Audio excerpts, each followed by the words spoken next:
Hello, I'm Charles Gross, And I'm Leslie Hoban Blake. and this is Two on the Aisle, First Impressions. And tonight we're here to talk about Merrily We Roll Along, yes, at the Roundabout. Yes.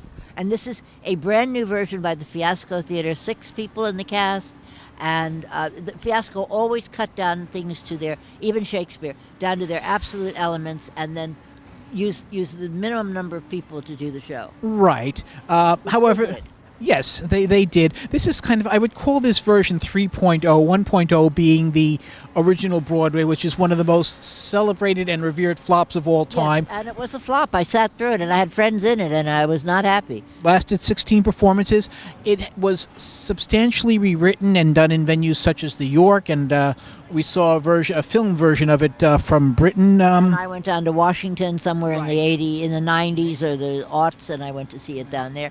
So But- we've all, amongst us, we've probably seen it 6 or 7 times. Yes. Now this is obvious. This is the same show. 3 friends, their lives. It's told in reverse, Right. going from 1980, which is when the show originally opened on Broadway, back to 1957, Right. based on the Kaufman and Hart play Two guys. and concept of the same Right. name. Two guys, a composer and a Lyricist. writer, lyricist, and their best friend who's an author, and she's a woman.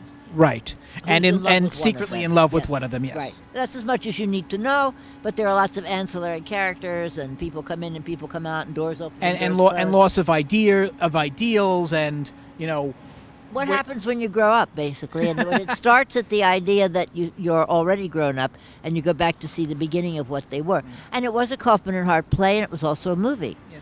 And it's the choices that people make Yes. throughout life.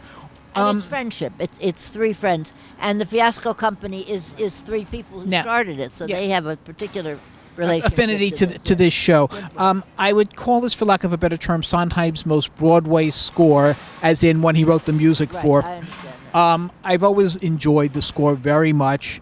I did like this production. I think 2.0 is, to me, the definitive version, but this was done very well. I like really it. enjoyed the choreography quite a Yes. bit here. I love the set. Noah Brody's direction was terrific. The set by Derek McLean. I will give the choreographer's name when we do the actual review. And I have to say that I like this the best of all. I did not, but I really liked it. Okay. And put the overture in the beginning of the show where it belongs, please. Do that for Charlie, will you please? Thank you. And this has been First Impressions.